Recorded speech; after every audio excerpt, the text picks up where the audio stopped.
कांग्रेस के प्रदेश अध्यक्ष राजेश ठाकुर ने आगामी 2024 चुनाव रामगढ़ उपचुनाव में मिली हार सहित पार्टी के अंदर उठ रहे विरोधी स्वर को लेकर अपनी बातें रखी हैं। साथ ही साथ यूपी में लॉ एंड ऑर्डर को लेकर बेबाकी से अपनी बात रखी है, जिनसे खास बातचीत की है संवाददाता प्रदीप ने।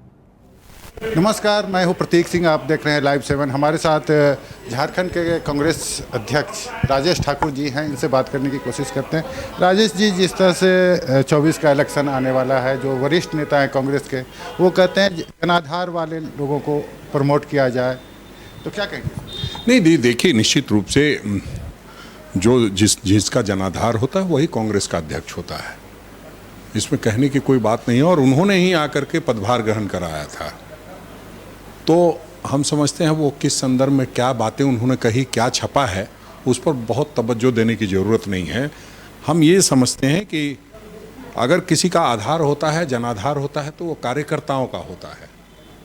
कोई नेता अपने से कांग्रेस पार्टी के टिकट के अलावा लड़के देखा हो जिसने, जमानत तक जब्त हुई है, तो इसलिए पार्टी का जनाधार होता है। और पार्टी जिसको तय करती है, निश्चित रूप से वही अध्यक्ष होता है। आदरणीय श्रीमती सोनिया गांधी जी, आदरणीय मल्लिकार्जुन खड़गे जी, हमारे प्रभारी अविनाश पांडे जी, केसी वेणुगोपाल जी, जो निर्णय लेते हैं वही जनाधार वाला नेता हो जाता है। हम समझते हैं उन्होंने जो बात कही है वो किस परिप्रेक्ष्य में कही है, कैसे छपा है, उस पर मैं विस्तार से नहीं जाऊंगा। मैं जानता हूं कि उनका आशीर्वाद हमें समय समय पर मिलता रहता है। अगर देखा जाए, आपके टेन्योर में जो भी बाई इलेक्शन हुए, सब में सफलता मिली, लेकिन रामगढ़ में कहाँ चूक हो गई? नहीं, देखिए, निश्चित रूप से जब भी कोई अच्छा होता है तो अच्छा होता है, जब कोई बुरा होता है तो बुरा होता है।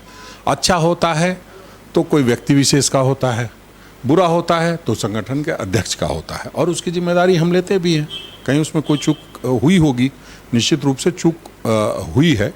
और जो एक भारतीय जनता पार्टी का जो गठबंधन हुआ आजसू के साथ, और जिस तरह से धनबल का प्रयोग हुआ, उसमें कहीं ना कहीं शायद हम पीछे रह गए होंगे। हम समझते हैं जो जिस तरह से संगठन मजबूत हुआ है, लोग 12 वाले 14 बता रहे हैं, हम तो 2 वाले हैं, हम भी बता रहे हैं कि 14 सीट पर जीतेंगे। ये आश्चर्यजनक जरूर होगा, लेकिन इतना करने का हम वादा रखते हैं। और संगठन मजबूत हुआ है। संगठन मजबूत होने का मतलब कतई ये नहीं होता है कि सारी सीटों पर हम जीत ही लें, लेकिन इसका मतलब ये जरूर होता है कि हमने अपने तरफ से प्रयास किया है कार्यकर्ताओं को मान सम्मान देने का, 20 सूत्री बनाने का, 15 सूत्री बनाने का, बोर्ड निगम बन गए। तो सभी लोगों को जब मान सम्मान मिलेगा तो वो अपने मान सम्मान को बचाए रखने के लिए, बाकी लोगों को मान सम्मान दिलाने के लिए पूरी ताकत के साथ 2024 में लगेंगे। एक अंतिम सवाल, हाल के दिनों में यूपी की बात करें, लॉ एंड ऑर्डर की बात करें, तो कोर्ट परिसर में हत्या हो जाती है, पुलिस हिरासत में हत्या हो जाती है, तो इसे किस रूप में लेते हैं, जबकि कहा जाता है कि अपराध मुक्त यूपी बन रहा है? नहीं, लोग तो बताते हैं, जो भारतीय जनता पार्टी के लोग उसको राम राज्य बताते हैं। अब राम राज्य का भी एक जो परिकल्पना है, उसको भी लोग बदलने पर लगे हुए हैं। रावण राज को राम राज बता रहे हैं, तो अब राम राज की जगह जोगी राज है, इसको समझना पड़ेगा। और जिस तरह के हालात बने हुए हैं, हम समझते हैं बहुत दिनों की बात नहीं है, जब गृह युद्ध जैसी स्थिति हो जाएगी, वहाँ लॉ एंड ऑर्डर खत्म हो जाएगी। बहुत चिंताजनक स्थिति है। हमें लगता है केंद्र सरकार को बारीकी से अध्ययन करके वहाँ 356 लगाना चाहिए।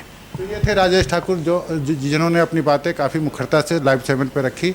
और इनका कहना है कि रामगढ़ चुनाव में जरूर चूक हुई है, लेकिन आगे के चुनाव में कांग्रेस प्रमुखता से आगे बढ़ेगी और ज़्यादा से ज़्यादा सीट लाएगी। अपने सहयोगी चौरसिया के साथ प्रतीक सिंह, लाइव 7, रांची।